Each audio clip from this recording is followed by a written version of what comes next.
Thank you for coming. My name is Eileen Brett, and I'll be sitting in for Jack, who is typically our chair. Okay. So we have a quorum, good news. We'll stand for the Pledge of Allegiance. Okay. I pledge allegiance to the flag of the United States of America and to the republic for which it stands, one nation, under God, indivisible, with liberty and justice for all. Okay. Okay.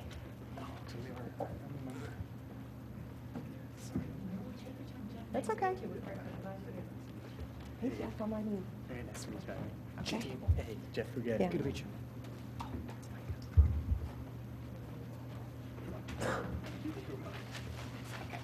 So folks, as you can see, we have a new member joining us. Jeff, welcome. We have Claire from Parks and Rec Commission.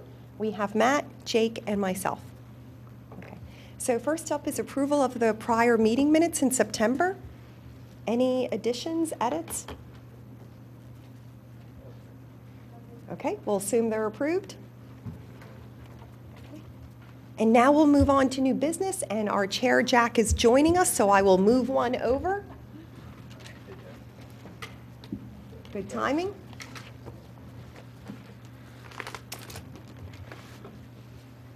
Do I do the Pledge of Allegiance by myself? We'll give you a pass.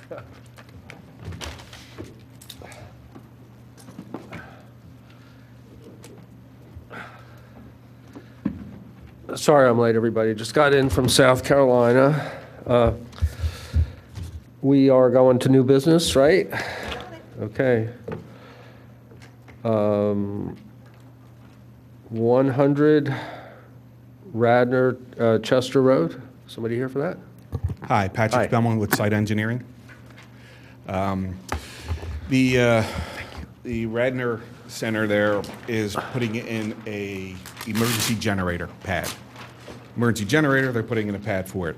I'm going to go to the second sheet just so you can get the context of where we are on the campus for the property. So this is the back section of the campus. Radnor Chester Road would be out here. Oops, would be out along here, and then Lancaster Avenue is coming down along here. So we're all the way in the back by the railroad tracks. Now, this is Radnor Township work here? Pardon me? Yes. Okay. Yes. Yeah. So back here in the corner of the building, they're going to be putting a generator pad. The first plan is a detailed survey of the area. So here, they'll be putting in a generator pad and a couple smaller pads alongside of it for switch gears and the like. The existing generator that's there stays there. They will wind up removing these 8 ornamental trees that they had planted, 10-inch locusts in this area. I don't know if ornamental is the right word. Pardon me if it's the wrong word.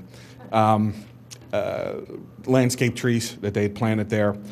We don't know exactly what kind of landscaping or screening they'll be doing around this, but we're pretty sure it's going to be hedge. So we didn't count that in our replacement, so we came up with 8 trees along the back, along the railroad tracks, and along the back of the parking lot to replace these. Can you just give, are those removals shown on any of your plans? Yeah, the first page. Okay. And there are 8 trees being removed? Right. And they're, what diameter? 10-inch locusts. They're all 10-inch? They are 10-inch. Okay. They all just were, I don't know if they were recently planted, but they haven't been planted, they haven't been there very long.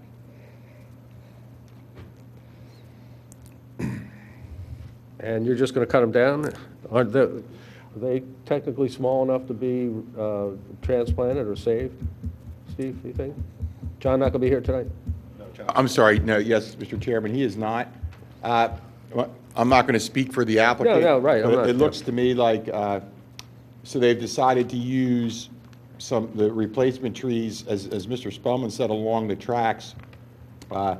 Perhaps are a little more in line with what they would need from screening as opposed to the expense of, transplanting each one of these 10 locusts. So you see on the schedule, They're dead? They have the green giant arborvitae, some Right. beech, willow oak, so I would guess that's why. Okay. Yeah.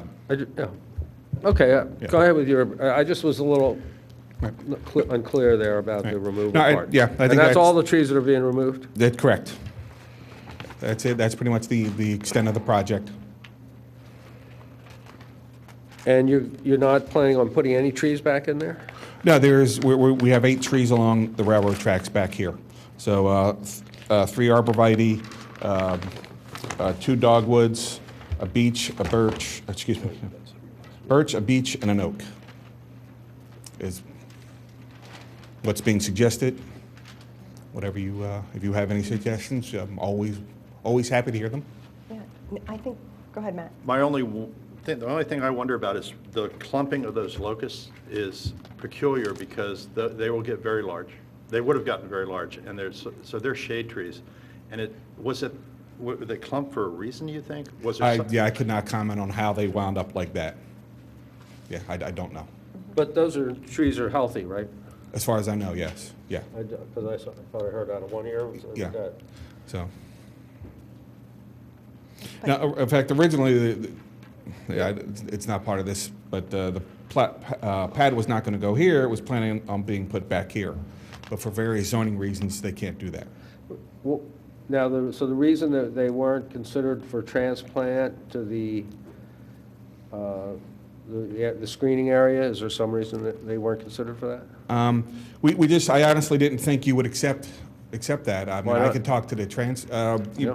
always asking for a variety. I mean, so that was what was the Right. the objective. Well, yeah, If we that's like what you want to variety. Suggest. I mean, I will talk to the Ju- applicant about it. Yeah, we like variety just because of the plagues that have hit trees and Yeah, not makes- killed them all. That's the main reason. Makes perfect sense. Well, lots of times, like trees look beautiful in a setting, but there's no way we would rather cut those down and plant new ones, some of which were shade trees. At least I wouldn't. I think I can kind of speak for the rest of us. Rather than save those trees, even I think the township, I think, should look into saving them for, even if you don't put them up there in the front, because they could be planted in parks or, other areas of the township. I would agree with you to the point of what kind of locusts are they? If they're, if they're black locusts, I'm not, there's a honey locust, black locust issue. So, and John's not here, and you don't know. I do not know. I'm sorry. So I think some species, some people would say the black locust would not be a tree. If you could replace it, you're just as well off doing You it. work for the township, or you're a No, contractor? I'm engineer You're an with engineer. site Okay, engineering. well, did you consult with the township arborist about this idea? We did not. Okay, so I think we're like, the left hand should know what the right hand's doing in the township. I'm So- not with the township. I I'm with- know, but with work in the township, on township property, or the It's not township. township property. Oh, okay. Whose I'm property really, is it? yeah, I think I'm confused. This property belongs to Brandywine Realty. Right. So the applicant is Brandywine Realty. Oh, okay. Officially known as Radnor Properties, but it is Brandywine Realty. Okay, This is because not- that's the yeah. first question I asked you, was this township? I thought you asked me if it was in the township. I was a little confused by your question. Okay, that's it. That makes- There we That go. makes a lot more sense. There we go. Because I thought it was like a situation where it was like a township or along the right of way. I apologize for that Or confusion. utility related to the township's. The My bad, generator's I'm owned by who? Pardon? Brandywine what? Brandywine Realty. Okay.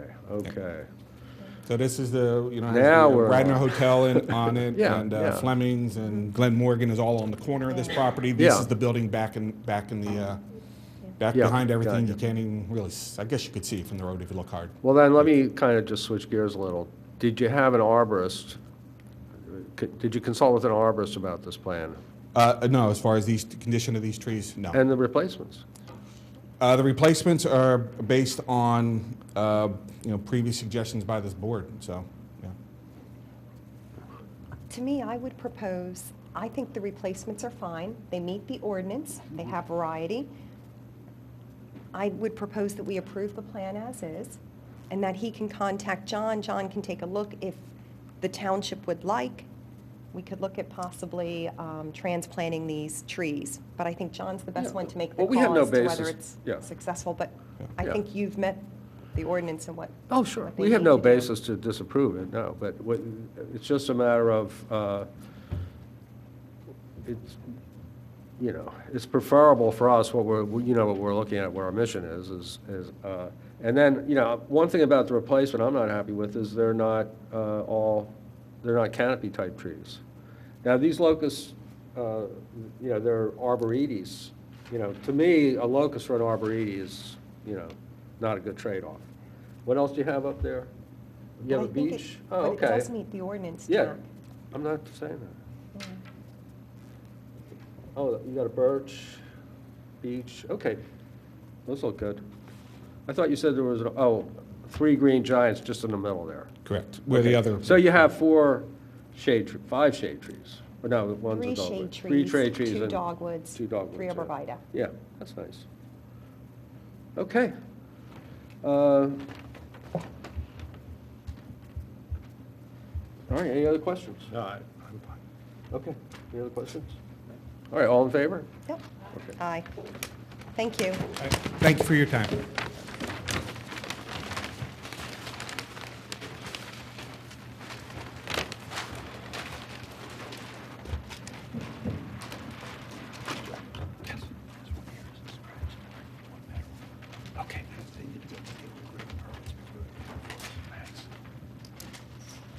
Okay, we got 150 Wooded Lane. Come on up. Please show us your plan, tell us a little bit. Please identify yourself.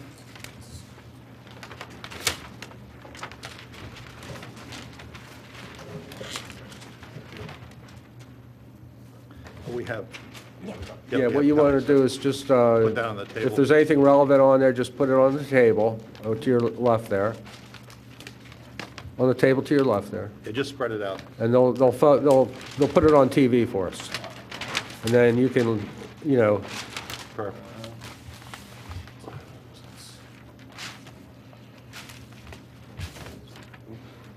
we're high-tech here. Apologize, I'm not exactly familiar with Okay. the process, but Josh Cinco is my name. Yeah. Jeff, what? Josh, Josh. Okay. They just kind of handed me the plans. I mean, the only part of it I think was under question was the fence line, I believe, because they want to install a new pool in the backyard. And you're the owner or the, I am a permanent resident. My parents are the owners. okay.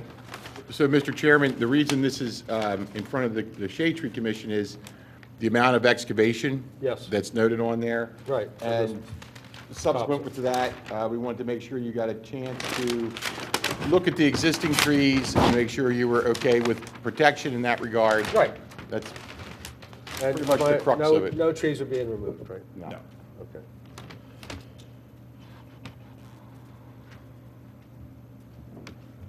So, you know, I'll defer to the commission here. I think you guys had a better chance to look at this since I've had none.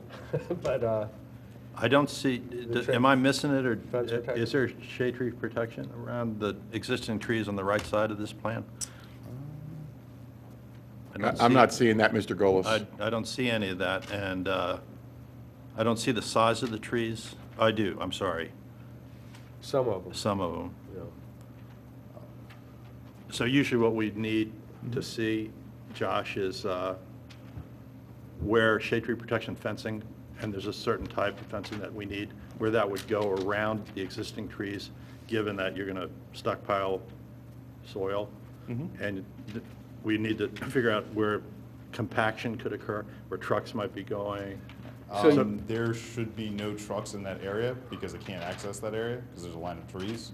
The trees are on our property, but the pool should be at least, I think it's 10 to 15 feet. I forget the exact. Can you show us boundary line. where the pool is here? Oh, I see the proposed swimming pool. I apologize, I'm not an Yeah, engineer. so- those trees to the right, are they on somebody else's property? Is that a property line there? Sorry. Those are the only trees, Up top, thank you. Right there, to your right. to the right of the pool. Yeah, it looks like a property line.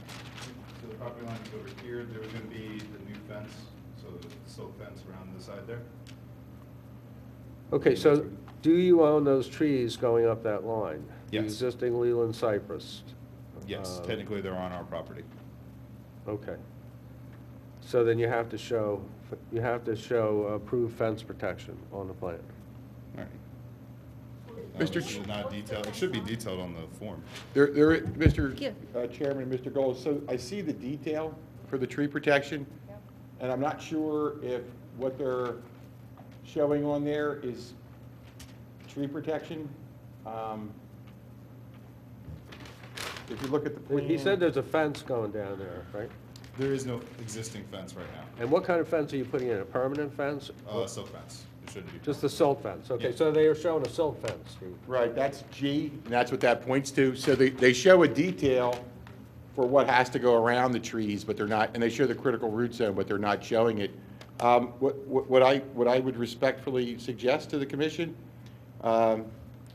exterior design services could give us a call, and I could fill them in on, they have to show what they have to show. They show a detail, they show our 6-foot detail, which is a little different than what we have. I could tell them what they have to show on the plan, the proper detail, noting it on the plan, things like that, and then we could put that in the minutes. So when this comes in for grading permit, we'll look for that. The reviewer will have those notes. Now, what was in this area before? Was it just open yard? Or, Yes, just open yard. because you're not really showing any other trees except those trees along that line. So there's no other trees on this property? No. The only thing that's odd is detail F is the tree protection detail, and that's shown up here, but yet I don't see a tree that it's protecting. Yeah, they just show the Did you see this place? Right. Matt, did you I look? see that, but what's odd You is have a the chance to tree look. protection detail is here, so So that's another would lead one. one to believe it's somewhere on the drawing. And where F is called out, I mean, they show that how It's around the test pit. installed in a plan view, but they're just not showing it up on the lot. It's unusual to have a property this size with no trees on it. No. There's only trees are in the very back where they're already detailed. Okay, and yeah, you not- have them, you have them, yeah. Okay. so what, so if we look at, we can see the fence of detail G, that's basically protecting all the existing trees.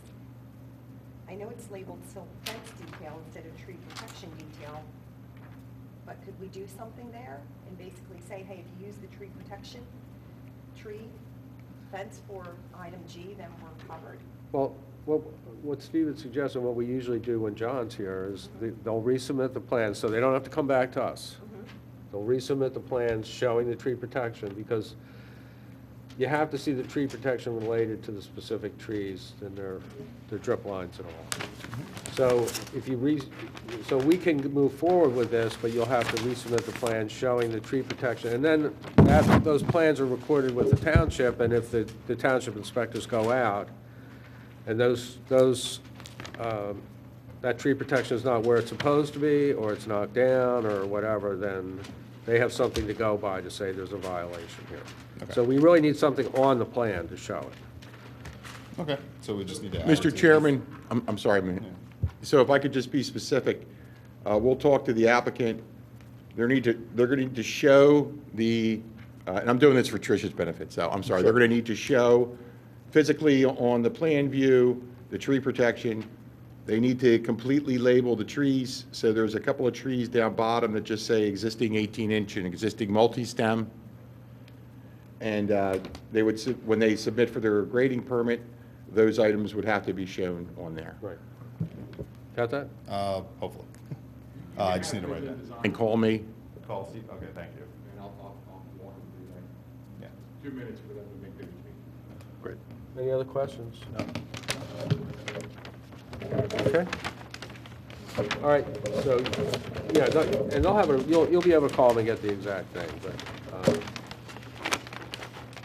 basically, you just have the description of the trees and get the, all the trees need to be named and their diameter, and the, We have that. yeah. No, they don't have all the diameters and all the names of the trees. They don't, we already went through that. Okay, all in favor? Right. Thank you.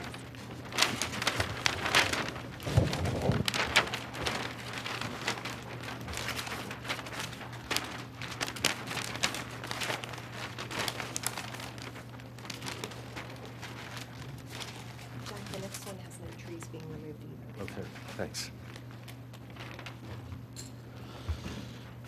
220 Gulf Creek Road.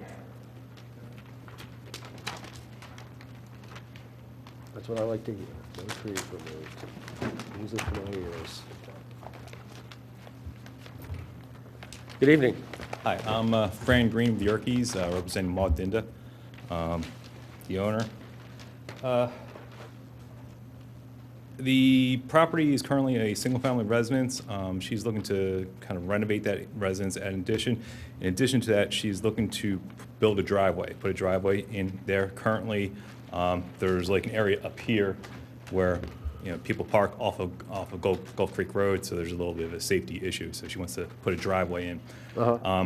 We're not proposing to remove or put in any new trees. I guess the reason we're here is because the amount of fill that we're putting in there. The fill is necessary to raise the driveway up, otherwise you're gonna have an extremely steep slope. Okay. So that's the project in a nutshell right there. Now, the renovations, they involve new construction, or are they like internal renovations? Both. It's gonna be internal and there's gonna be some addition. Okay, so the new construction, So if you're looking. you're increasing the cubic footage of the house and the, I don't know off the top of my head, but it's on the sheet. can you show us where the construction entrance is for it? Sure, well, the Work? construction entrance will be right off of Gulf Creek Road, right Okay. there, where the new driveway is going to be put in.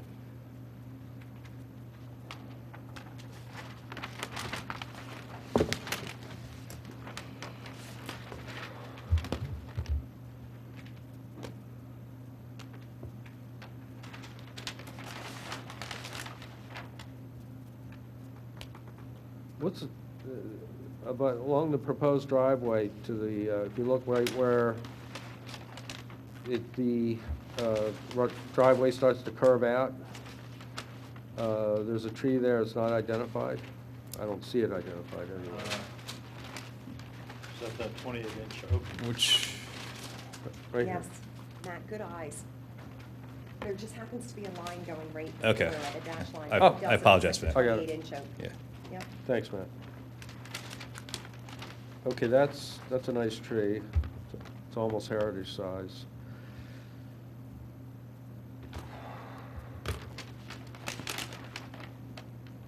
Okay, so the construction, so there won't be any soil stockpile because you're bringing in more soil, right? There might be some stockpile before digging up the basin, just, you know, temporary, but it wouldn't be permanent. It would be like, you know, a day or so, whatever.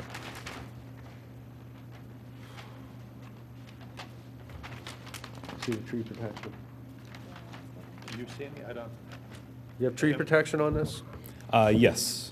Can you tell us what sheet, please? Sheet 4 of 6. Okay.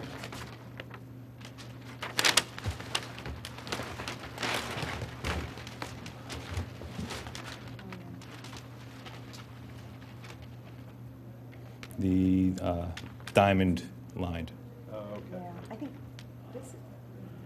this is one, though, where we would also recommend, I think, putting down a mulch or a type of bed that would absorb the compression to protect the Or roots. mats. Mats, yeah.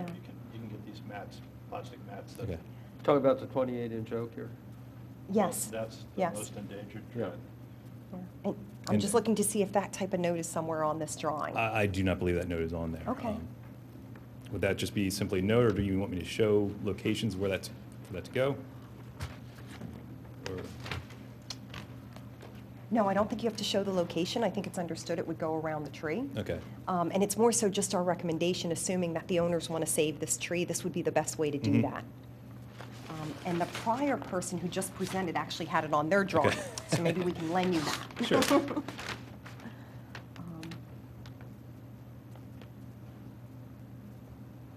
Well, what we're saying is usually in this case, there's a lot of danger to that tree in terms of Sure. compaction. Yep. construction vehicles, you know, so you gotta make sure you have the chain link type. But the root flare is probably gonna go out with an oak beyond the drip line. And that's what kills, you know, a very large percentage of trees in these things, is they die like the next year or something because of the compaction of the construction vehicles. So there's, you know, things you can put down over the root systems, and you might have to cut into that root system. So, if that's the case, you know, there's ways that you can cut into the root system and fertilize it and do it in such a way that the tree can withstand all this trauma better. So those two things have, you know, have a pad. They make pads. This really reduces the impact on down. Okay. And it would be good to have an arborist come out and look at it and see if the roots have to be cut. Okay. Fran, So- I'm under the impression that you're going to be putting fill there where that driveway's, For the driveway, yes. so you won't be cutting into that? I mean, there might be minimal, but yeah, for the most part, it is going to be filled. Right. Placed on it, You'll yeah. be, right, you'll be making the driveway higher. Right, right. That grade change could be a problem too. with the tree. You might lose that tree, you know. I don't think there's much grading around that tree. Okay, that's good. In that front there? Yeah, I Yeah. don't think there's much grading around there. Yeah. It's just to level off this area right here where the, you know, basically where the, coming down towards Right. the house, where the leveling Right. area is where the grading's gonna, where the fill's gonna be. Well, yeah, we do ask in situations like this where it's iffy Mhm. to Contact the arborist. contact the arborist and then, you know, have a plan in case the tree dies to replace it, based on the formula. And who supplies the plan? Does the contractor supply the plan, or? What? No, just have the arborist look at it, Okay. and, you know, the arborist will also tell you if he thinks the tree can survive the work that's been going on around it. Okay. And sometimes what we do is if the arborist says, look, you're probably not gonna save this tree, we just consider it a loss and replace it rather than go through the Right. you know, spend a lot of money trying to protect it. But this looks like it's, you know, possibly can be protected. But if you lost the tree during construction, the immediate term of construction, then we would request replacement. Okay. Well, Jack, what's the size of the tree? 28 inches. Does that require replacement? One tree on the No, property? it doesn't. I'm sorry. So that doesn't. We would ask, as I said, for replacement. If it was a heritage tree, we would require replacement. But it's very close to a heritage tree. It's a nice tree, 28 Right, it inches. is, yeah, and I think she does want to. So that, we ask for that. Okay. We do a lot of asking around here rather than telling. So would most of the construction vehicles go into the middle of the site, not around the perimeter, right? I mean, most of the construction vehicles, I mean, the bulk of the construction is going to be the basin and then the driveway there. They will be doing construction on the house, but that's going to be, you know, lighter construction vehicles as opposed to like heavy earth-moving construction vehicles. So the oak is the tree that's going to get the closest. Yeah, there will be, there'll be, you know, the heavy trucks bringing in the soil. Yeah, the Inn of Villanova had issues like this, and they used the mats, and I think that really helped. Okay. So Mr. Chairman, could I suggest that we have the applicant just revise the plan to state that they will install pads to reduce the ground pressure over the roots, and if roots are exposed, they'll be root pruned in accordance with proper arboricultural Right. methods. Yeah. And they'll note that on their revised plan, which Matt, our reviewer, will Right. know because Trish sends him the minutes. And we can even put on there, should the tree be deemed diseased,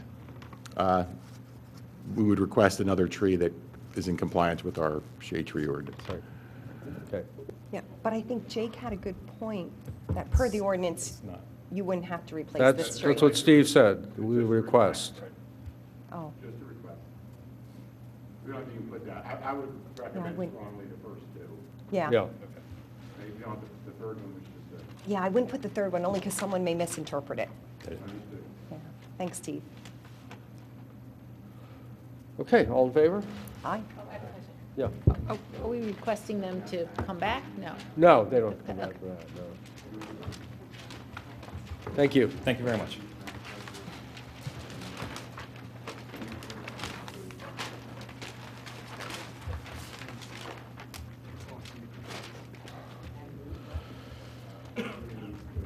Meadowwood was being tabled? That's tabled. After they get their grading, they can come back. Do you want us to keep the plans for Meadowwood till next time? I don't believe they're going to be in, Mr. Chairman, so in our world, it's really just lines on a piece of paper. They've changed lot lines. Uh-huh. So he showed a conceptual house. When the owner of the lot comes in to build, or whoever buys the lot, they'll come in for a grading permit, then it would be back before you with real plans that show exactly what's being Okay. proposed to be built. So this is kind of dead in the water, this particular thing. Okay, thanks.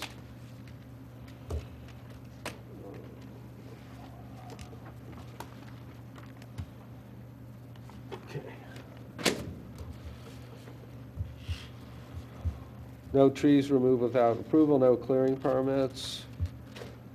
List of registered contractors. That's been put out on the table, right? Yep. Okay. Okay. Yep. All right. Updating new business. Updating Appendix A, recommend trees for Radnor Township of Ordinance 202.05 of the Shade Tree Ordinance. We are one step away from submitting that list to the commission. Okay. I need to talk to John in person or by email tomorrow. Okay. And then for November, Jack, we'll have that ready. Okay.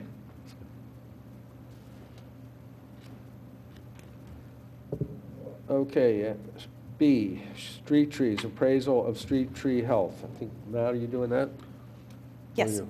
Nope, I've got that. Eileen's got that. Okay, so in front of you, you have a charter that Matt and I aligned on.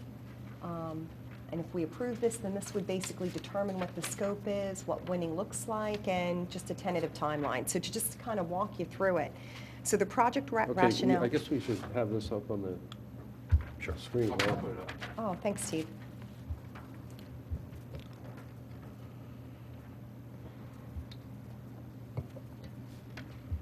Ian, could you please zoom in on that, like full screen? Thanks.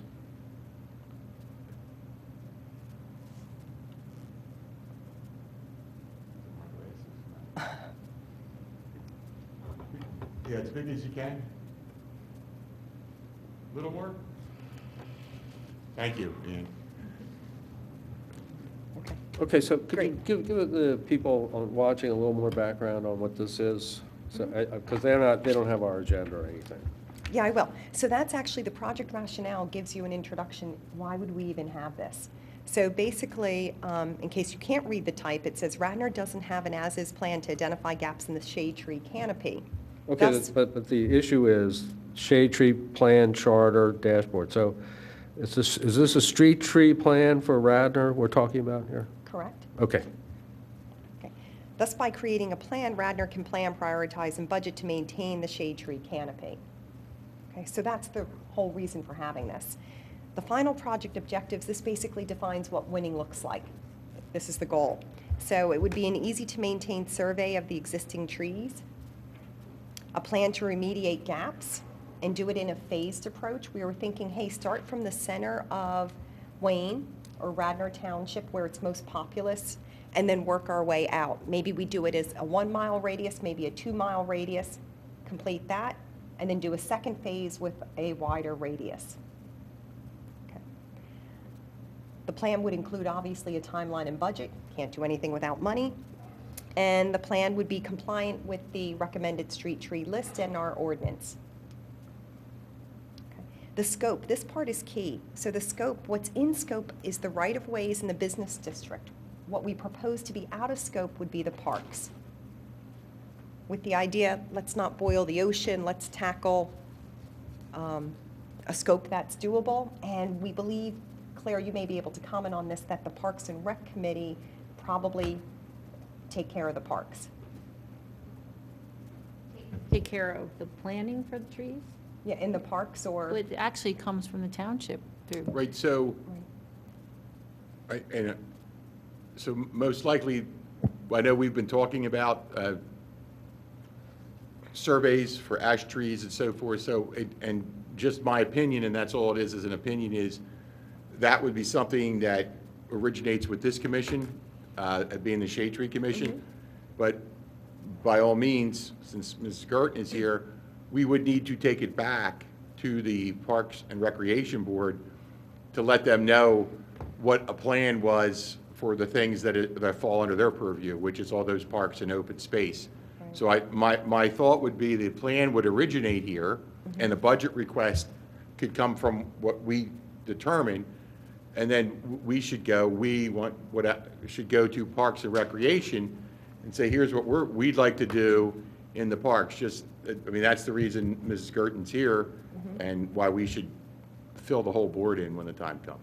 Okay. And I'm actually working with John on, he got back late last night or early this morning to finalize a price for this commission to tell you in November what that might cost, but there's some new developments too that we should look at, you know, Mr. Golis was telling me about. I'm sorry, what would cost? So if it was determined by this commission that we wanted to do a survey of trees in open space, the other side of what Ms. Brett is talking about. So this charter is strictly for right-of-ways, business district. The other piece of that would be if we go into our parks and all our open space Yeah. and determine what's in there, not just from the ash and the emerald ash borer, but for the health of what's in all these forests, and do we need to do replanting, and should we have a plan for that? Right, okay. okay. So are we proposing that the parks be in scope? That's what I'm hearing. Well, let's just go through it, okay, and then we can talk about it. Eileen, Okay. can I add a little bit? I Yeah. think the park should be in scope in terms of planning. Right. And then we're an advisory board, we would be kept up to date on it and approve or make other suggestions. Okay. Okay, so we'll go through, get the big picture for Jack's suggestion, then we'll come back and revisit that, but that's good input, Claire. The team, this is basically what we aligned on, I think, during the September meeting. Matt, Jake, myself, and then ad hoc would be Claire and John. We didn't pick a leader. I'm happy to lead. If folks are in favor of that, I'm also open to others. Okay. High-level plan. So just from a high level, first part is you have to survey the existing streets, identify the tree type, size, location, and health. Second, assess the gaps. And 3, develop a phased plan. What Steve is probably talking about is when Matt and I first started off, we figured we would have to pay a surveyor to survey the streets. However, we went to this really great tree conference about 2 weeks ago, and we learned about a software called iTree, which is free. And apparently this is what New York City used when they did their million trees planted in 10 years. And they actually completed it in 8 years. They used iTree as a software to identify all the locations and come up with a planning. We also talked to someone from Abington who has our same similar role, and that's what they use as well. So you would just have to basically take a training class, find folks to use it, but it seems to get high marks. The other thing is, And one of the ways it works is it's an app. There's all sorts of apps in iTree to measure tree health, tree canopy, what kind of trees you have. But this thing is you walk up to a tree with your iPhone, you say 28-inch beech, looks in pretty good shape, you hit something, it GPSes that information to a map. So all of a sudden, instead of just riding around the township going, look at that tree, look at that tree, you can start to actually map the trees in the township. Now, I don't know about you, Eileen, but and Jack, I feel like we need to do that. Like, so many places have done the mapping, and the mapping help, then you know what the health of your community is, and you know how many ash trees you have, so then it's, anyway, so it was cool, and it was an eye-opener for us. yeah, we also did, there was a university there, one of the local universities that recently just came up with a master plan. they went another route. They paid somebody to put together that plan, and per their ballpark estimate, it was probably close to like 100,000. So it's a very comprehensive, you know, long-term type of plan, but I think for us, iTree may fit our needs. Okay. So that would be what the survey would look like. I have Okay. a question about the iTree. Would it be the type of app where Parks and Rec could use it, Radnor Conservancy could use it? Yes, it Shade has Tree so could many use it? levels and so many ways in. So it interfaces with Just- several? So look up iTree, you know, just Google iTree, and it's mind-blowing how many types of different applications there are. Okay, thanks. Sounds like a great way to buy in our residents to help do this. Yeah. You could do it in your own yard. You could map your yard in an hour, probably. Yeah, and then, of course, whatever is mapped, we would just stick to the right-of-ways, Right. you know, and, okay. So that would also fit the idea of having an easy-to-update plan, which we want. We don't want to create something that will become outdated, you know, within a year or two. So anyhow, then we would assess the plan for gaps, and then we would develop some type of phased approach to fill in those gaps, and again, just kind of starting with the most populous areas and working our way out. On the right-hand side is just a tentative timeline, and it basically just shows you, hey, the first step is getting the charter approved, that's this meeting. Project planning completed, we'd have to come up with a plan, and that really would populate the rest of the boxes there. We would need to figure out iTree or some type of software class, and then if there's any funding required, hopefully not. Really, the funding hopefully would be for the trees themselves. We would just have to request that per the Board of Commissioners timeline. And then you can see the rest of the items there. Status and what's needed is basically, you know, where we stand today. Yeah. Go ahead. Well, you say what, the rest of it is what's needed, right? Mm-hmm. Okay. Charter approval, list of potential surveyors. The list of potential surveys would go away. I missed Okay. that in updating the charter post our conference.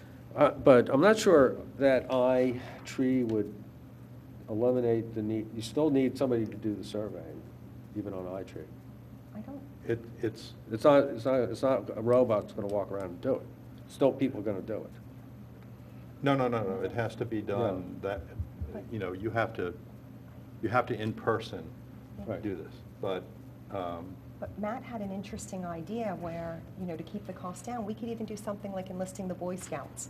Would they want to help us with this type of project and walk around? It could be a community-type project. I think even the person from Abington said, don't underestimate the value of even a windshield, you know, drive-by. You can do these things in an inexpensive manner. Yeah. I'm just saying, I don't know if we can tell right now whether we could do this without, you know, some professional help, so. but. So I wouldn't take that off necessarily in terms of eliminating it completely is something we might need. So my 15 hours in the car with John Ward. So John Ward was the chairman of the Shade Tree Commission here. He has a tree company. So it was anecdotal. We drove around. John was like, look at that ash. It has yellows. I wouldn't know that.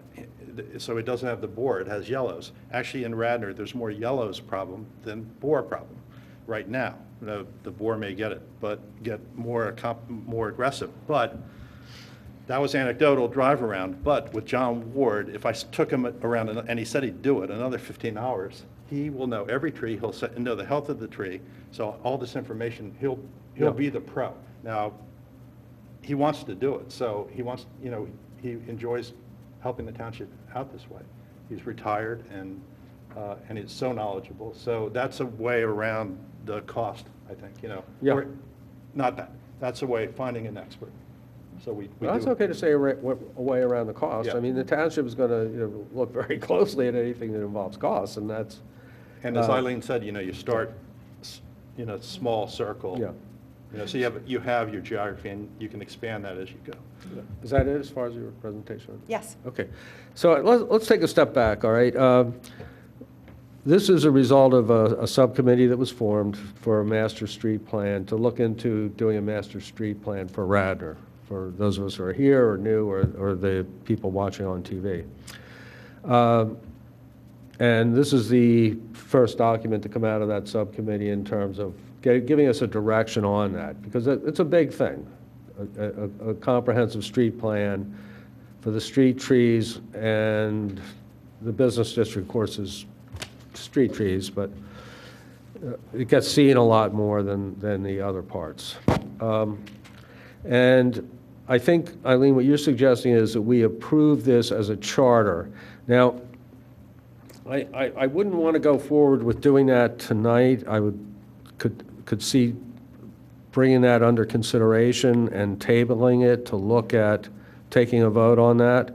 But I think we would need to all digest what's in here in terms of our understanding now.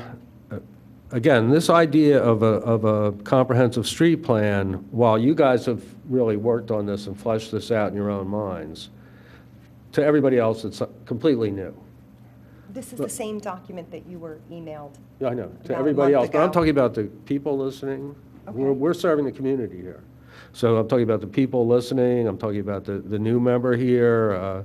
Jack, what do you find in this document that would warrant waiting? Besides, it's just an initial step to start. Well, what does that even mean to approve this as a charter? What we would be aligning on is really the left-hand side. So it would be the project rationale, which is really background, so it would really be the final project objectives. Is that really the goal? Is that what we want to achieve? And then the scope, so we should make a decision, are the parks in or out of scope? And just the team, we should align on a leader, and then we should either agree or disagree, modify the high-level plan. Yeah, It's so really the left right there, side. you're talking, that we need to, there's a lot of, before I would have voted for this for a charter, I would want to agree with all the wording on it. Okay, so first of all, it's not a team, this would go forward as a ongoing subcommittee of the Shade Tree Commission. And so I would want that clearly delineated in there as, rather than just team, because team has no legal meaning in this commission. We can do that. And this is what I'm talking about tabling, just tabling it till we can all agree on the wording. I'm not objecting to tabling, but since we're here, let's vet out what you're. Oh, sure, absolutely. Oh, yeah, of course. Yeah, I'm not saying table it just to put it aside. Yeah, yeah. I never suggested that. Okay? So the team, I would definitely want that to be formalized in terms of what our commission does. Now, I understand Jake is not on this team. He is. I thought you said you couldn't commit to the time on that or something. So I couldn't commit to the last meeting that they Yeah, held. but you decided to stay with the, If Claire has the time, it may be, No, because we only could have three. yeah, Claire Because- can't, yeah, Because we only had three, and I'm on Parks and Rec, Yeah. that's why I okay. took this. and Steve, you could correct me if I'm wrong on this. I think that's like playing loose and fast with the regulations to say Claire is ad hoc. Claire can't be an ad hoc because Claire is on our commission. I mean, she would be a full member of the subcommittee of Shade Tree Commission, as this is said, an ad hoc member of the commission. She's a member of the commission. An ad hoc would be if you wanted to bring in the Radnor Shade Tree Commission to help you. And you're talking to John. John is an ad hoc member because he's not a member of the commission. He's our arborist advising us. Yeah. Jack, I think that's a good point. I think we can redline Claire and not show her as ad hoc for the reason you just mentioned. That makes sense. Okay. And Jake, if you're concerned about time, even Matt and I can do it, and then you can be like Claire, and we will get your input via this overall committee. Okay. Is that better? Yeah, for well, I you? should have more time going forward Okay. for the next meeting. So you would like to stay on it, or you? Yes, Oh, okay, stay that's on it. fine. Great. That's fine, just as long as we know. The next one we come through can be as accurate as possible.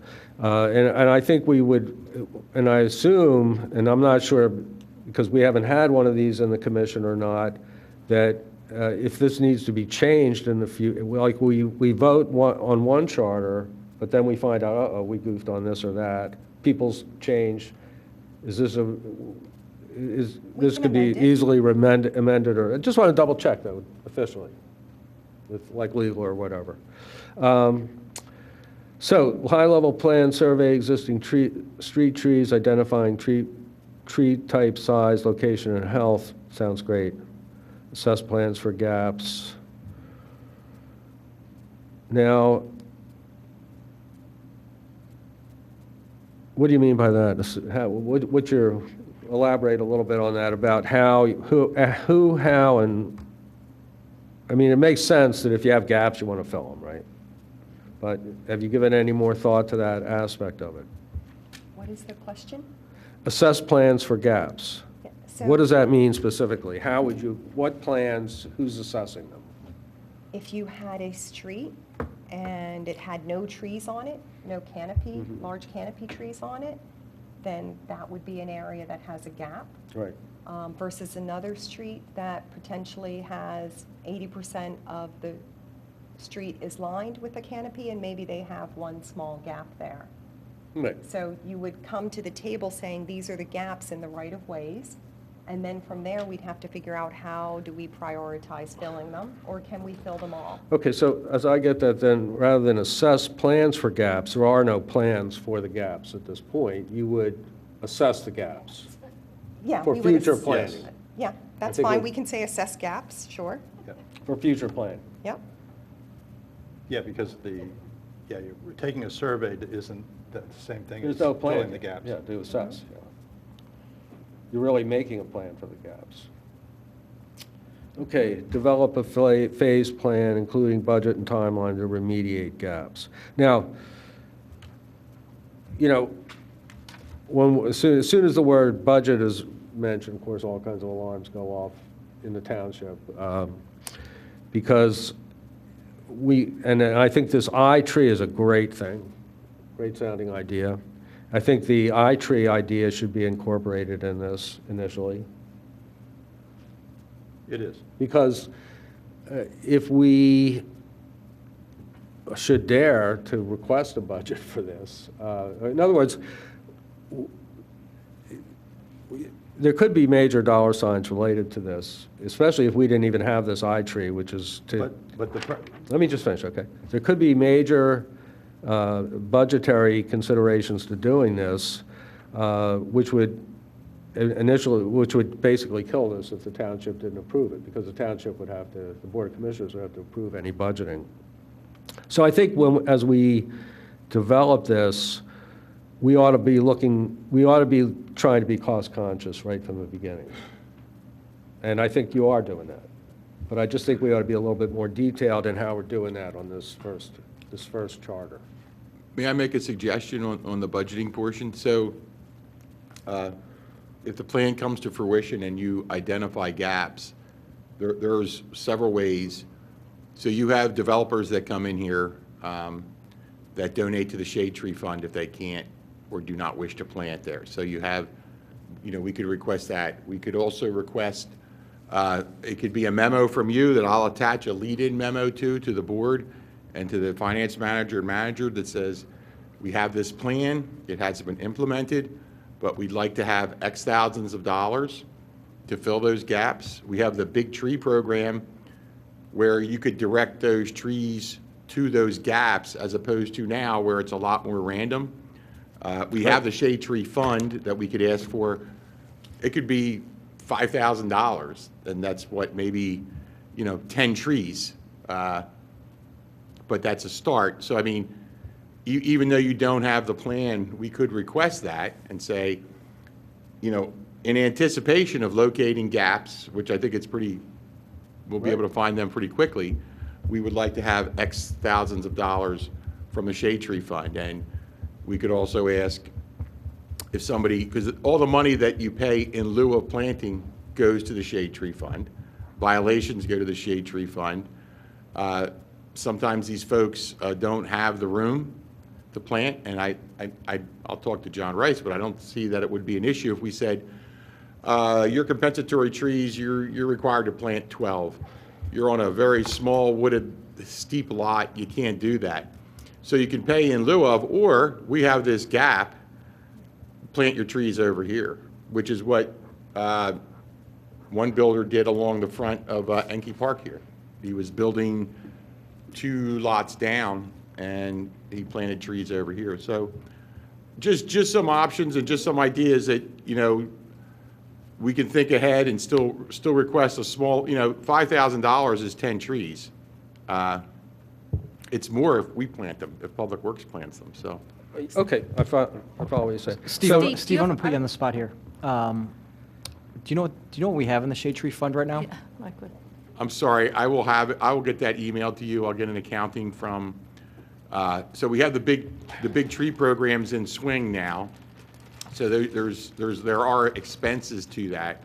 I will ask the finance department and the assistant manager and finance director to provide an update. And I should do that for you folks on a quarterly basis, so I've been remiss. So we'll just put that in our tickler file. And a second question, Chanticleer, do they still give an annual amount to do. the township? Yeah, they do.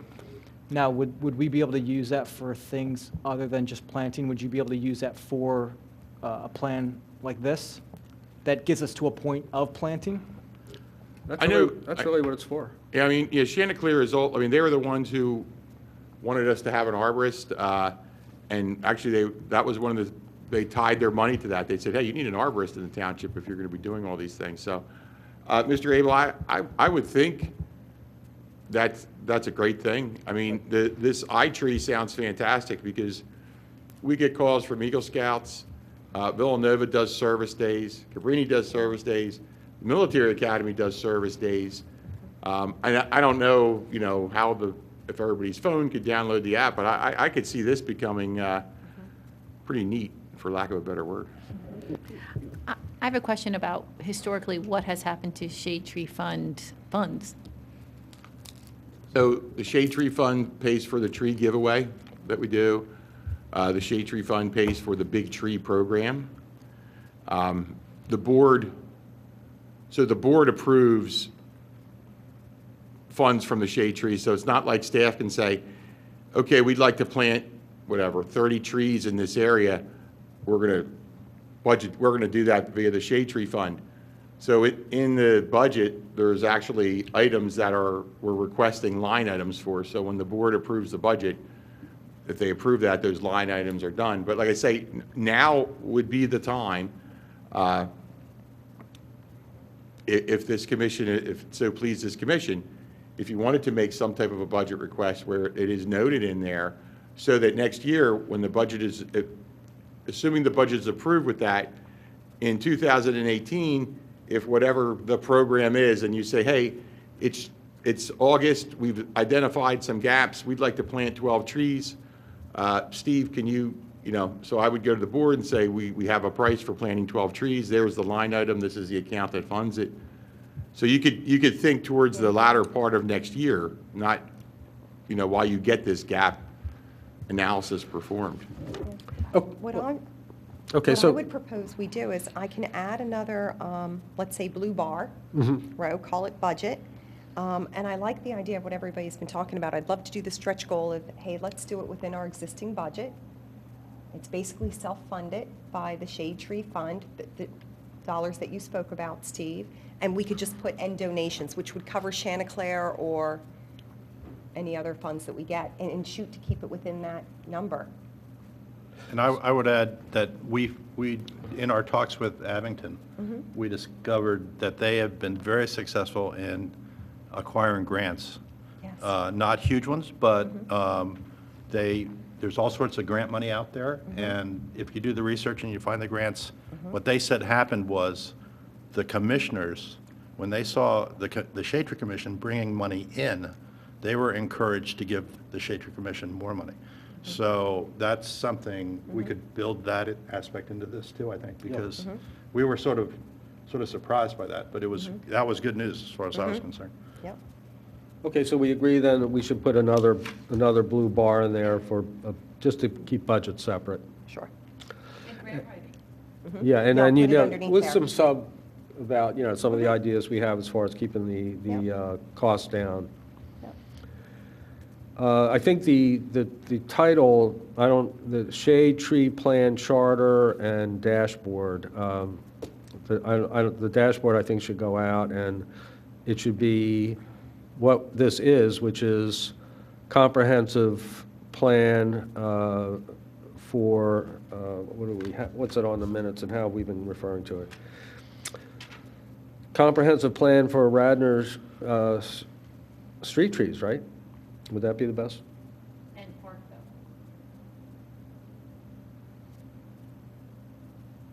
Did we do, I thought we,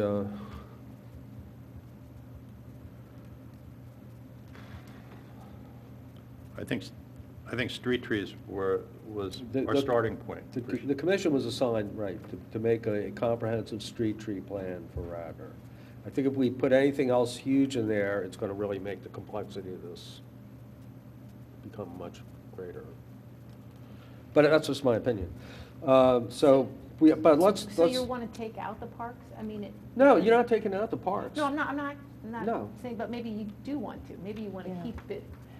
The I mean, park- that was my first thought, so as Yeah. not to try and boil the ocean, like just deal with the street trees first and the business district in the right of way. So I do think you should take out the parks. It's not Yeah, like that's our what I'm saying. parks are I agree. being neglected. Yeah, We do have that's what I was ways hoping. to, and then, Yeah, we can always put them in a second phase, or we can amend the charter if everything is so easy Well, with you the don't have street parks trees. mentioned in here, do you? Yeah. We Am I do, missing- as out of scope, that's what we were, That's out, but it's out of scope. that's It's what I was. mentioned as out of scope. okay. But we had discussed in scope as well. Correct. Yeah. I just think it's worth, Yeah, I think we're landing on it being out of scope. Okay. We can always amend later if All right. everything goes So swimmingly back to well. the title of this. Okay. Radnor Shade Tree Commission, Comprehensive Street Tree Plan for Radnor Township. That is a very long title. Jack, what if we just call it the Radnor Street Tree Plan? Whatever you want. That works. So It's we're no easier on longer the than the agenda. title that's on there if you take out dashboard, but what was the reason? comprehensive for street tree plan. dashboard? So you took out one word, you put in one word. I don't think so. This The doesn't title- say for Radnor, but it doesn't have to say Radnor because it's Radnor Shade Tree Committee. So comprehensive street tree plan. Whatever you want, Okay, because you're gonna bring it back for approval, so. called the Radnor Street Tree Plan. Yeah, I just think the current one is not really getting to the issue. Okay.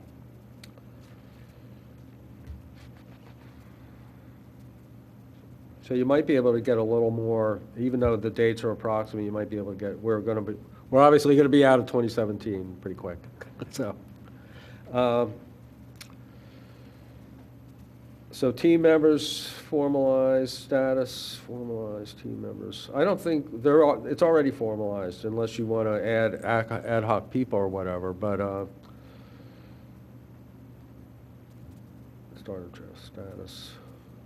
I'm not sure that status bar is really needed, but what's needed, charter approval, list of potential surveyors.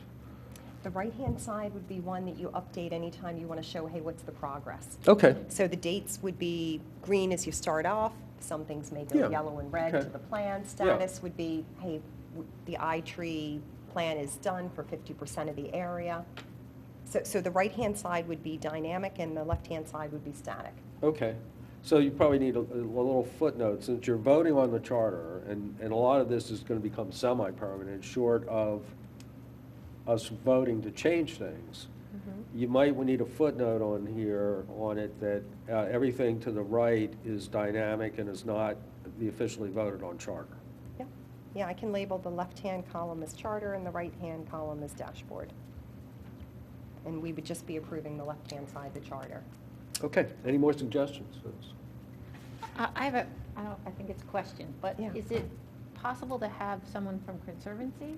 Oh, on the team? Yeah, Sure. Or is that against the, No, I don't think there is. You're meeting as a subcommittee, you're allowed to have advisors. They're not formally, I don't see where you have to okay. make them ad hoc members.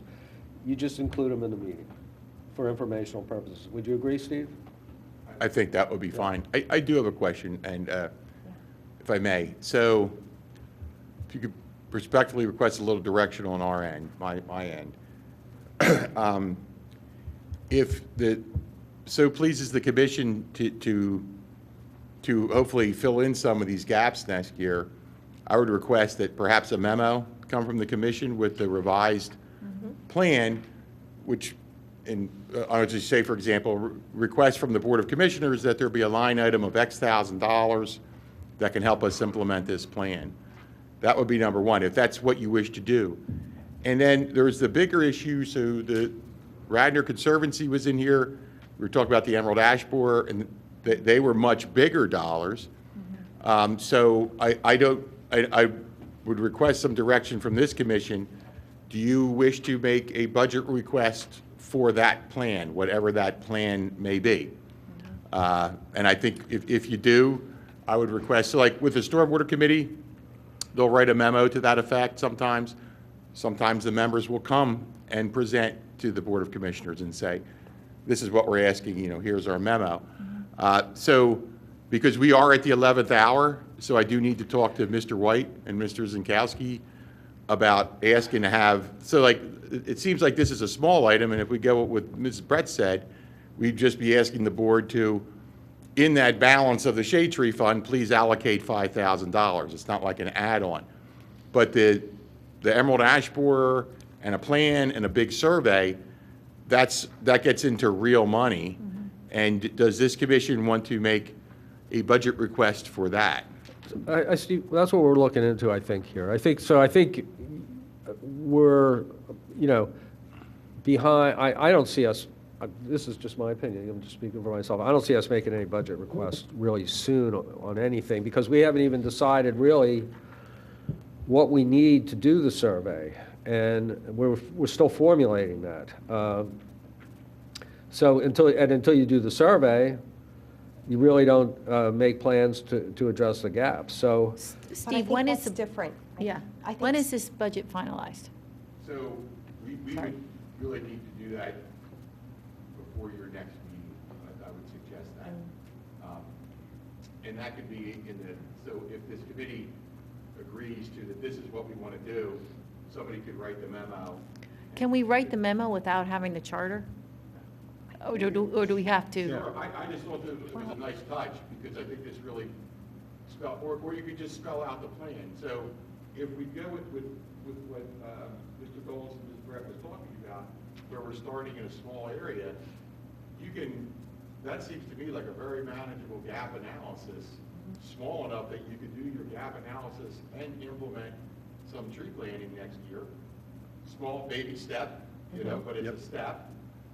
And ask for the money now. I mean, if we don't want to wait a whole year. It doesn't even have to be an over. We could just say, could you please work on the wording with you, that $5,000 or $2,000 or whatever it is of the shade tree fund be allocated for this project. And then once that's allocated, it's in there next year if the board approves it.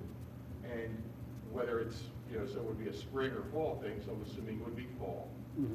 And then based on that success, you could perhaps ask for more, or you get more public involvement, or but that's just a suggestion. One of my bigger concerns was, I'm sorry, the emerald ash borer project, because that's acres and acres and acres of survey, plus possible mitigation. That's a big number. I didn't know so I know John Hosbach, excuse me, is working on some conceptual numbers, and he got a price per tree to have a tree treated. I mean, does the board wish to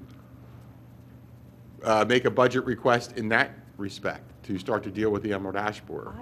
I like that idea, Steve. I do think minimally we should at least put in a placeholder, knowing that we're going to have to remediate some trees with regards to the emerald ash borer.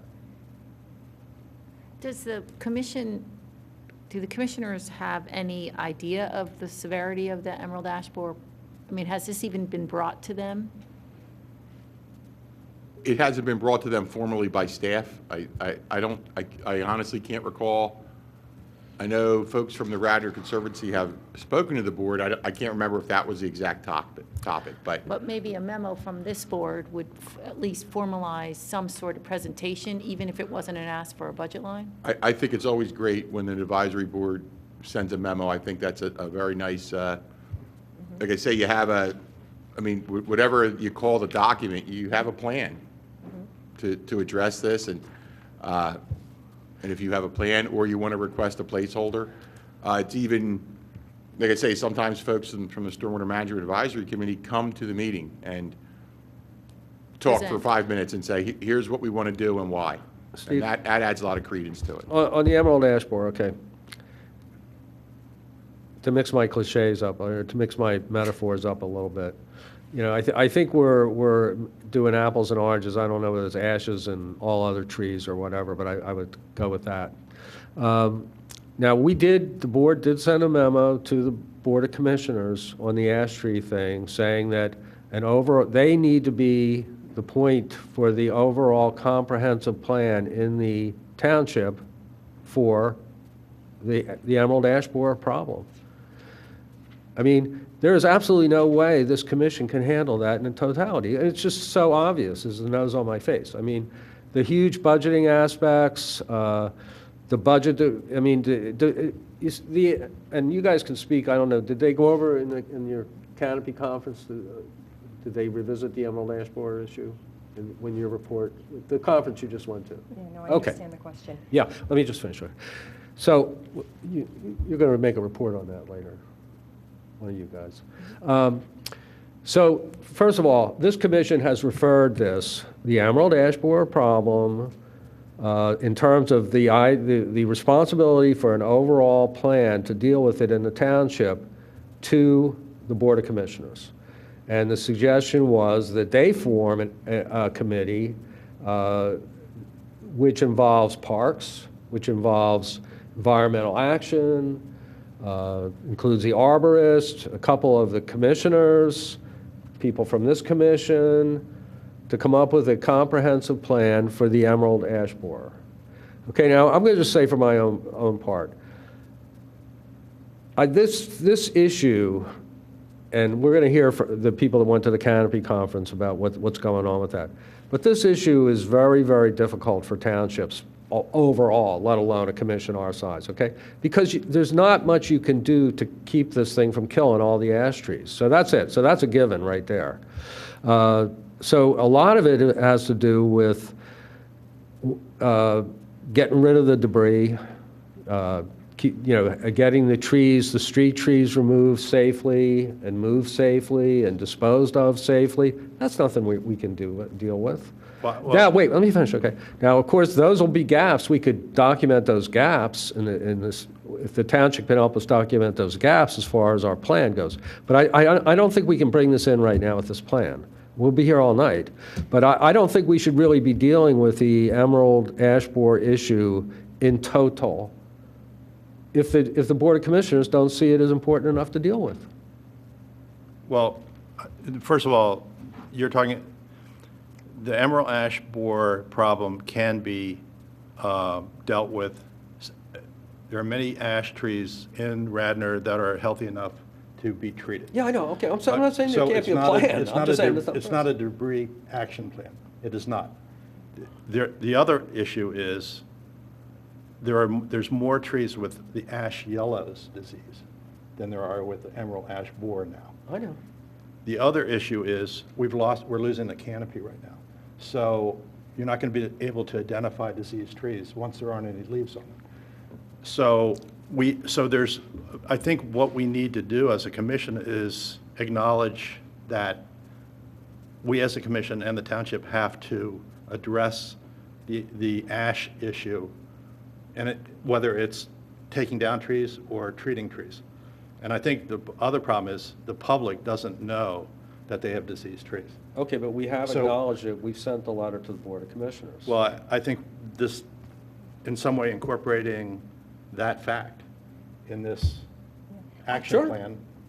I think realistically, if we simply do a survey, we're going to label all the ash trees that are in Radnor Township in our right-of-ways. That's going to happen Right. anyhow.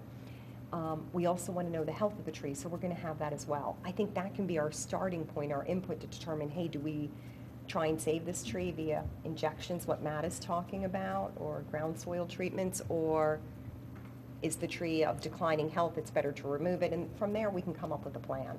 But I think we just need to know the starting point first. We're not asking we're not telling the township that we're going to take this project on full ourselves. We're just making a suggestion to the township that the commissioners review it. I'm just trying to get this one step forward, okay? And now, Steve brought up the emerald ash. I don't know why he brought that up relating to this plan, but, Mr. Chairman, I'm sorry, it wasn't relating to the plan, Mike. okay, because My concern we get was- misled very easily. So now we'll spend the next hour and a half on the emerald ash Well, part. my concern is, it is the 11th hour for the budget, and That's my what only I'm talking concern was if this committee wished to make a request, it really should come out of this meeting. That, I'm sorry Yeah, I don't for see that mixing it in happening. with that. I don't see us all voting now to make a budget request at this point, at But I this think meeting. realistically, we know either these trees have to be treated or they have to be removed. You have to do one or the other. That's really your only option. If you let it stand, it will, statistics show, die. It will eventually get infected and die. So I do think we're going to need some money in 2018 to do one or the other. This plan here can be the start of an input, so at least you know how many trees you have. Are you proposing that we ask for a budget? Are you making a motion we ask for a budget? 'Cause I Steve, think do what we, Steve do we have a said is- ballpark on, from John, what this will cost? I am. He had some prices, Mr. Abel, for the treatment, the injections, and they were discounted for volume, if you will. Now, I think if it came to fruition, I don't know, we probably have to get formal cost proposals, you know, and it all depends. So there's a couple ways, if I may, just suggest how you can do this. So we don't have a full scope of all the acreage, of all the trees and all. You could make a request for X dollars and say,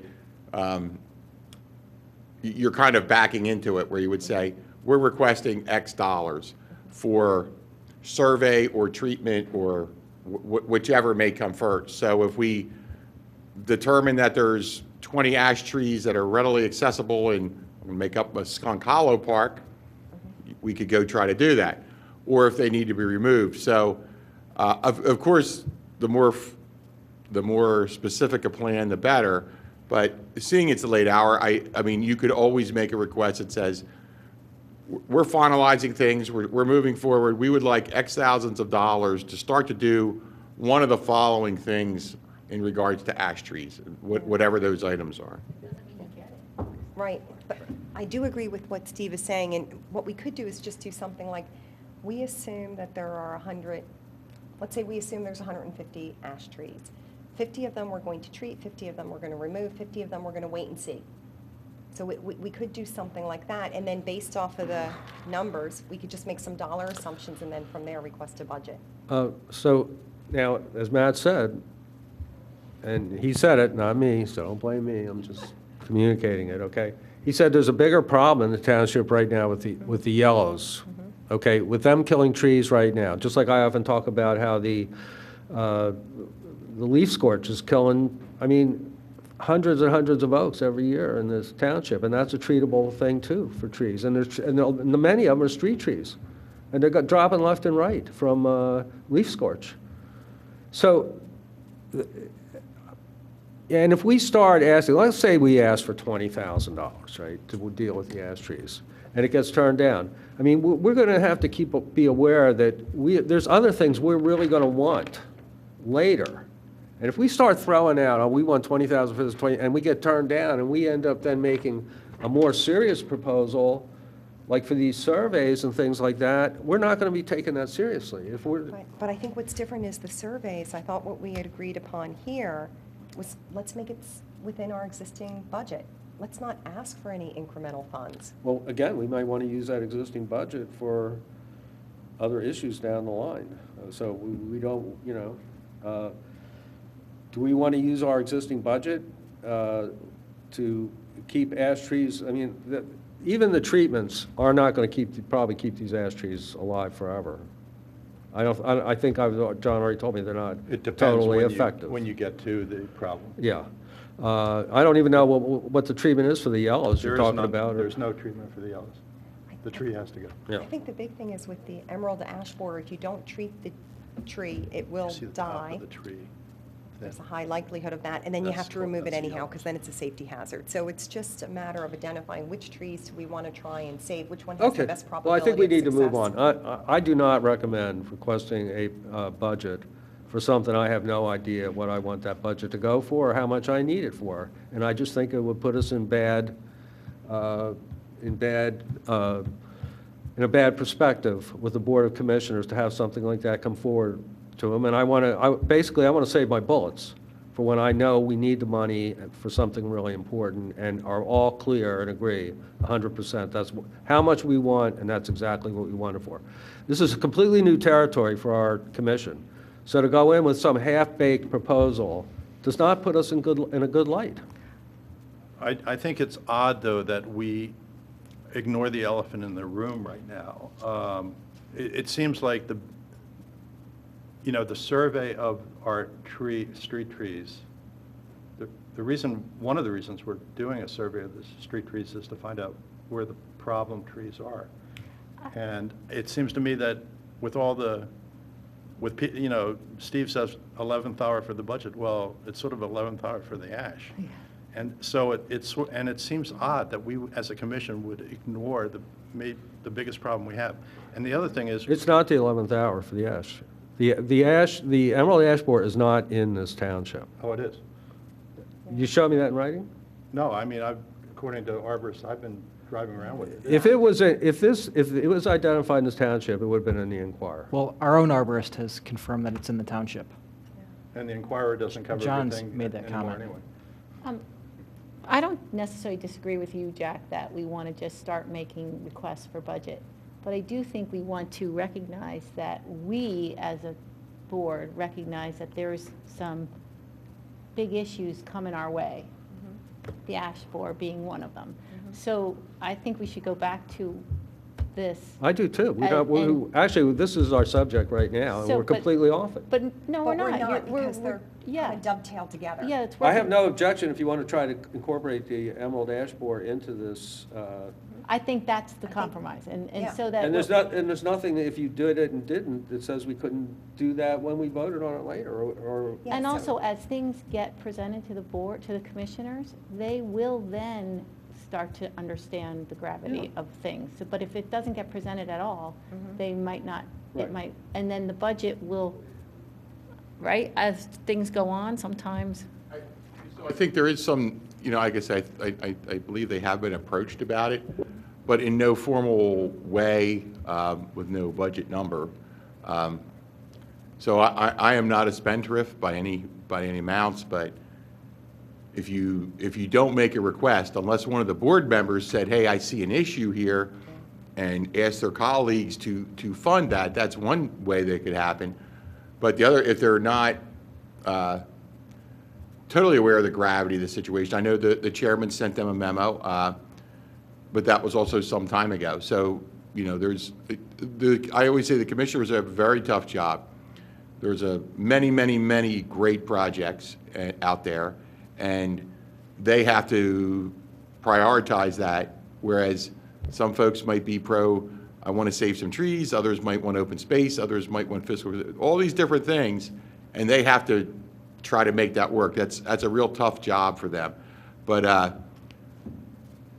again, just a personal opinion, and please, Mr. Chairman, I'm not saying you should make a budget request or have to. I'm just suggesting if you wish to do so, Right, I agree. this Give would us be our the options. time, Yeah. or even if it's a memo, to bring it, another memo of some sort with this plan.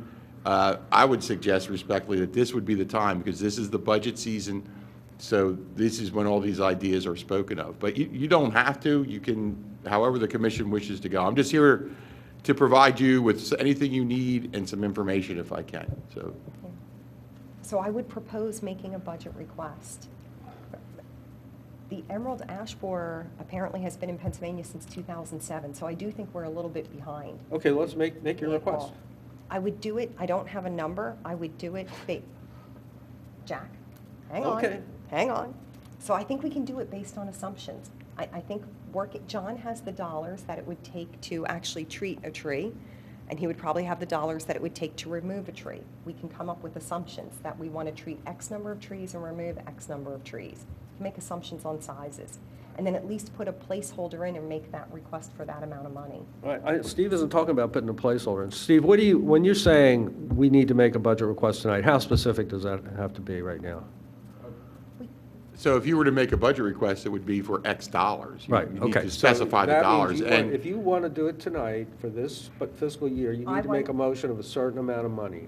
I think that there's maybe another way to do this. We can agree that we want to make a budget request. We can come up with the assumptions. We can work with John offline and provide that dollar figure next week. Is that acceptable, Steve? Oh, absolutely. No, Like I I'm not say, gonna agree to that. however you I'm not want- going to agree to making a budget request for this whole commission based on what one or two people decide next week without us being present. Well, you can see it via email. I mean, assumptions could be well You documented. can't do that. Or we could come up with the assumptions tonight and then just price them out.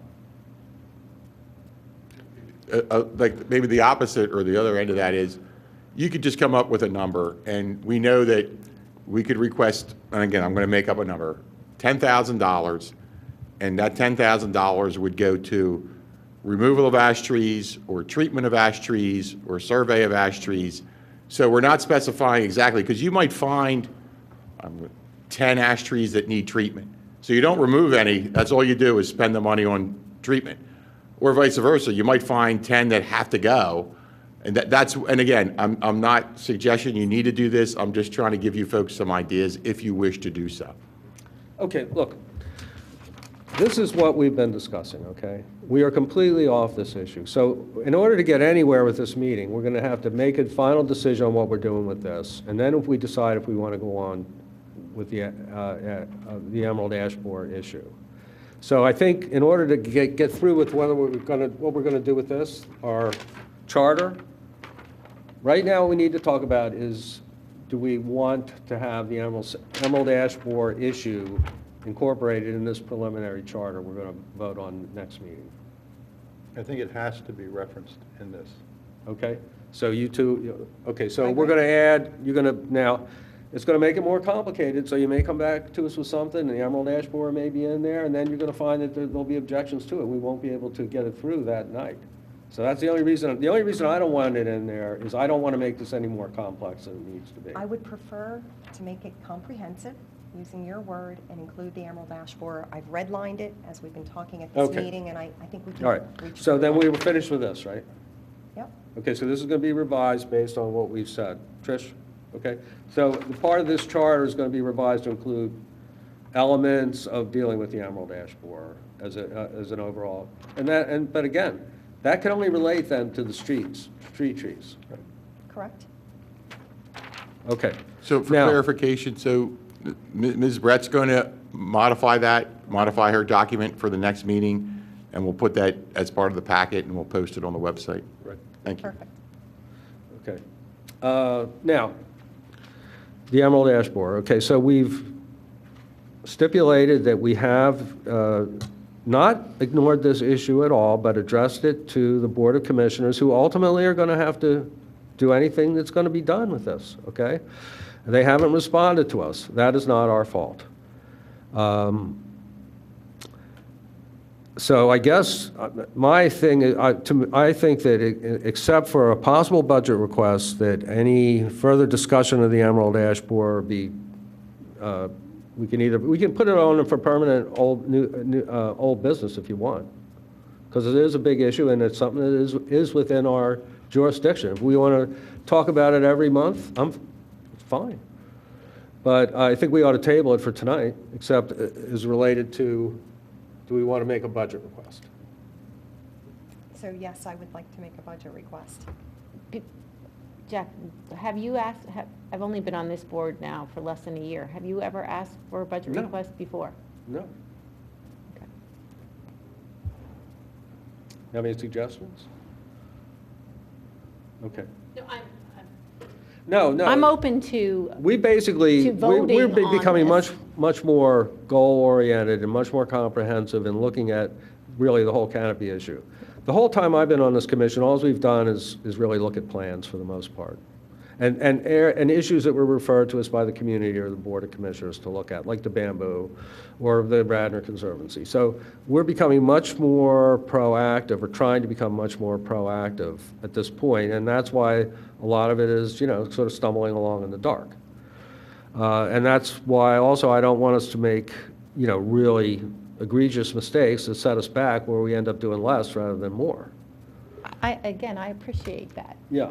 And I'm not necessarily saying that I don't disagree with you there. Thanks. But I do also feel that what does it hurt to ask for a $10,000, which is a drop in the bucket when it comes to what is going to be needed? Yeah, I'm not saying it is. I'm just saying that we're not going to be providing any specifics or very few. Well, first of all, I'm not willing to have an open-ended issue on what the amount is and just forward that to the subcommittee and then. No, Be I behind it. agree with that. Yeah. But if you, the specifics are this: we have documentation that it's here. We have documentation that they treated correct. Yeah, I have it I have 2 ash trees that have it, and I treat them. So we have documentation from John Hosback. So if We nothing, don't have, I don't have it. It hasn't come to this commission. but if nothing, How come John's not here tonight? Do you know, Steve? Yes, he was out of the state. He didn't get back till, I think, very, very late this morning, literally from, Did John tell you that he's identified emerald ash borer in the township? I believe he has told us that the ash borer is in Jack, is I in the have it. township. I have it in my yard, Jack. Yeah, Okay, so, But- we're aligned on that. But even if we are, or it hasn't, it is coming, so we know that Oh, we know it's coming. But if we ask for a 10,000, and I'd like to use that number, a $10,000 line item for the budget, they have to look at it. And that serves two I purposes. think that's a good idea, yeah. It serves two Yeah. purposes. It serves purposes is that it gets it in front of the Board of Commissioners as an issue. Right. And we're just asking them to look at it and put aside that kind of money to start on the street tree plan to take care of any ash. now this that would just need- be for the ash issue. yeah, I To think if take we care of don't- any ash that Right. need help on the street tree. On the street Meaning, tree. that, like, they'll start there. Yeah. I'd have no problem with that. Okay. As long as it doesn't sound spurious or, and it has some, like you say, credibility and points out to that, we need to start paying attention to the emerald ash borer, and you guys are busy, but you're not doing it at this point, so I Does think that that would be need a good. memo, or can we do that tonight? You could make sorry. You could make a motion tonight, and I will put it in a memo. And so basically what I Okay. will do is go to the manager and the assistant manager and say, after attending Shade Tree Commission, we'd like to make this request.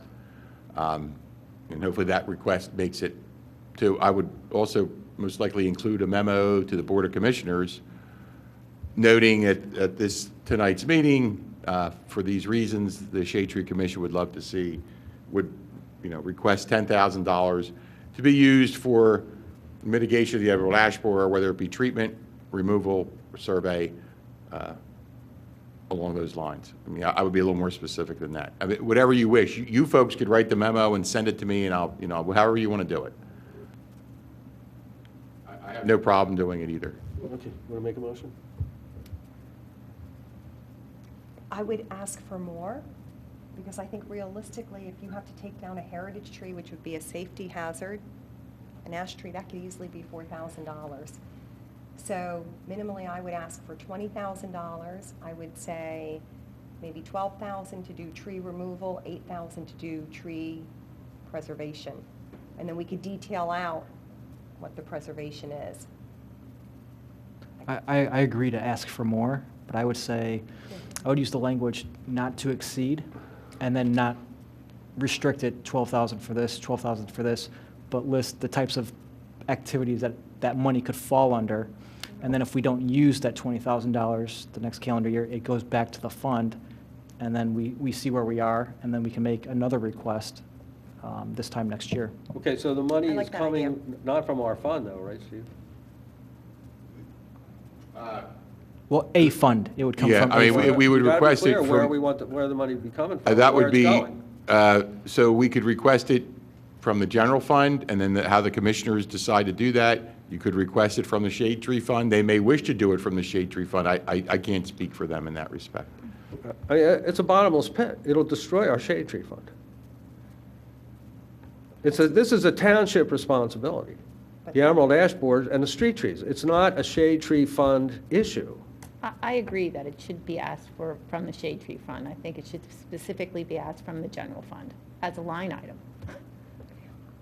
I don't know if it matters because I don't have enough detail behind the budget, but I think bottom line is we need to make a request to make sure it gets on the radar screen, to make sure that the township puts aside money. I don't really care if it comes out of the shade tree fund or another fund, just as long there's a line item for the treatment of ash trees or the removal of ash trees. Okay, is there a motion?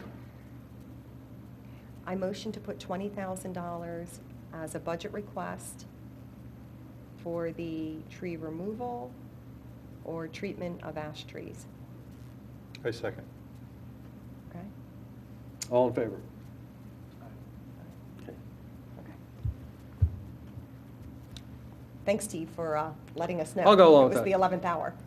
Let's make that unanimous. So if you wish, you want me to, I'll draft something and I'll send it to the commission, edit it, change it, erase it, tell me what you want. Yeah, I and trust then- that. And then I'll put that in our packet. Okay. Perfect. And then we want to keep the emerald ash borer on the agenda as all business to, keep that in the consciousness of the public. I and, think so, because as we do surveys, then we can apprise the commission of what we're finding. Right. But Steve, that's to come out of the general fund. Yes, that's Okay. That's what I have in my notes, not And the shade then tree we fund. can't have any control over who gets that money, right? Then the Board of Commissioners will determine who gets that to do those things, right? I mean, It would be, so usually, so if it's a single tree that we come upon, then staff we use a couple of different tree people for things like that. We could use that. It's Okay, different but- if you do a big but you project and we guys go to would- bid. You guys would determine Right. basically who. From what the contractors operations get involved. standpoint, Public Works will take care of that. Right, right.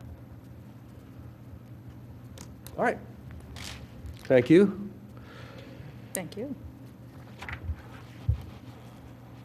Okay, do we want to do the report on the shade tree seminar based on the time, or do? No, because I haven't really put the report together. Okay, so we'll do it, we could do that on the next meeting. We'll I'll table bring- that. I'll make that Okay, available to everybody. okay. Anybody have a disagreement with tabling that then to the, because I'd like to hear what the current, I think in the community would like to hear what the current trends are, and I'm sure we'll hear more about the ash tree situation too. Okay, that's tabled. Bocon or Philippone Park, invasives. In last month, the Eagle Scouts went out and the community got together and tried to assess some of the problem there and to clear out some of the space. My guess is we did maybe 1/50th of what's out there, with about 20 of us working very hard all afternoon. But in surveying the area we did, I think it reiterated the damage out there. We saved 4 trees, and we found 5 trees, I mean major, not little trees, but 5 major trees on the ground in that same area that we cleared. And we found another 3 trees that will not survive. So my guess was in that whole area, we've already lost 50% of the trees. Of the remaining 50, 60%, 50%, you're talking about the elephant in the room. The remaining 50% are probably going to be gone within a year or two, and that is going to be nothing but a field of invasive weeds, vines, and nettles right up the middle of 2 of our best parks, if nothing is done on that. The Eagle Scouts are not going to be able to, make this an ongoing project at this point. Steve, I'm going to have to get back to you, sorry. It all comes back to you, doesn't it? I had asked, I remember when we first started on this issue about a year ago, and I said, these are township trees in the township parks. Why aren't our township staff dealing with this issue? I mean, and at first the issue was that they really didn't quite identify it. And I realized that people didn't identify it. It took a while to identify it because everything looks so normal. It's just vines instead of trees. But those vines over the trees makes it look like a tree line. So unless you get in there sort of and look at it, you don't really realize how bad it is. But now we're a year past that.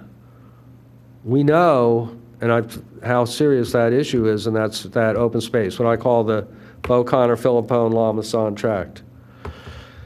So I'm going to formalize my request, Steve, to the township as to what their plans are to, I mean, we're looking to get more, we're doing initiatives to see if we can get some independent funding to deal with that. But in the meantime, that doesn't take away the fact that, and I'm just going to state this equivocally, it's the township's responsibility to protect those trees. Those are shade trees in our parks. And to ensure that that's an open space area of beauty, of natural beauty within our parks.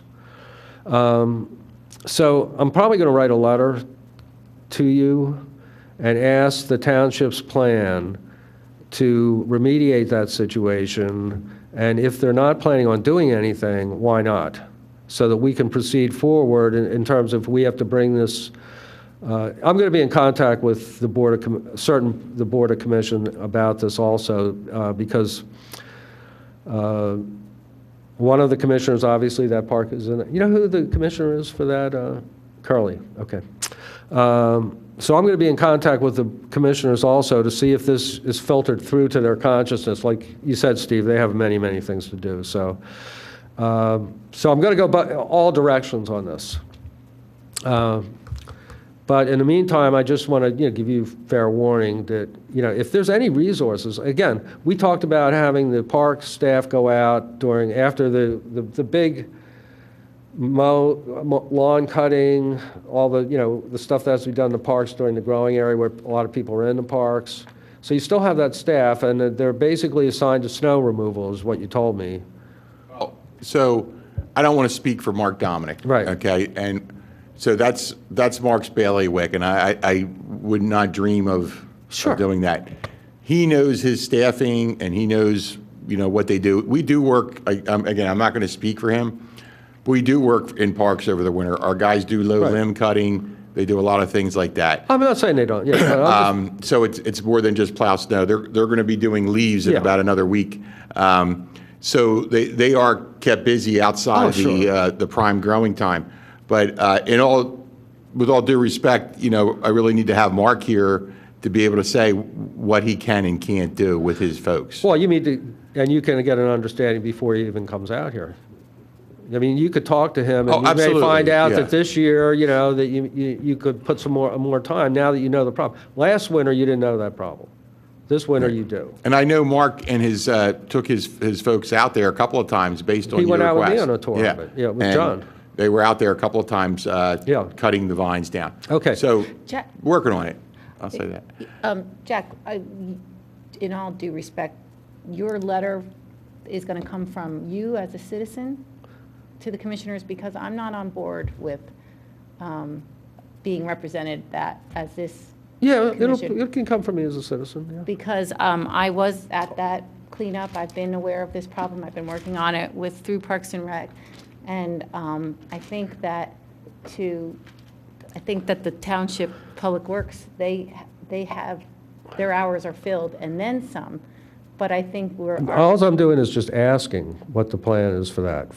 That's all I'm doing. I'm not saying anybody's doing anything wrong. No, I'm not. No, I'm saying that. All I'm doing is I'm just asking so that I'm clear as to what the township can do and what other people, because whatever the township can't do, somebody else is going to have to do. So your question is, what is the township? Yes. Okay.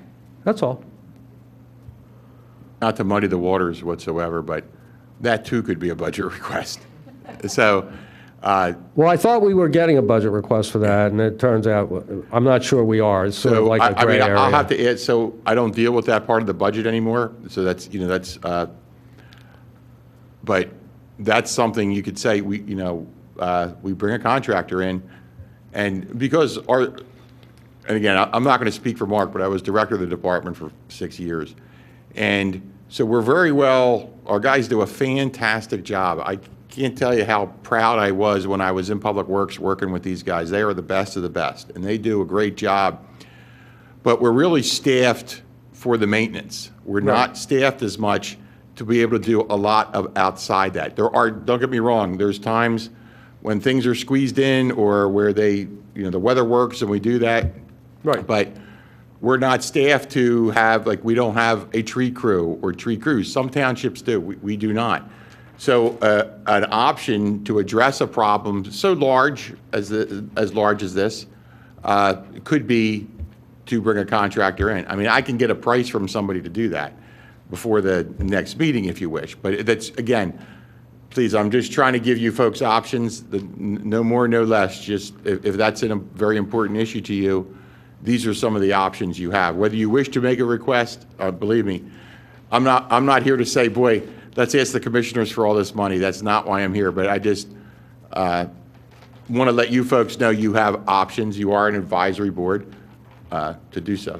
Yeah, I agree, and I agree that the parks crews are great here. Our snow removal is second to none. I drive all over the place. And I realize, again, as I said before, they didn't know this was an issue a year ago, but now we do know, so that can change things. And, and based on what they know their priorities are now, is it possible to give this a little more priority? I will take issue with one thing. It's not that big. I think we're kind of making this bigger in our mind. We're trying to make this into the Godzilla. It's not that big an area. And with modern technology, it probably is not that, it's possible, I think the park crew can make it done in it. I don't know. But that's what I'm saying is, I'm asking you to just go forward and explore it again with Mark. And I'll just put out a letter reiterating that it's still an issue. And if we know, we have to know what the township can do to know what else we need to request, whether it's, an outside contractor, more volunteer help, whatever. So it's just really a matter of just getting everybody better focused on how we can address it. Okay. All right, the hazardous tree report. Any questions on that? All in favor? Approval of that? Am I missing anything? Sorry about getting here late. We have the list of the trees removed by Radnor. So 1, 2, 3, 4, 5, 6, 7 trees removed. 1 heritage tree and some other fairly big trees. So that's great. Thanks, Steve, for that. Appreciate that information. Anything else? I think that's it. Okay. We're rolling. All right. Okay, meeting adjourned. Thank you.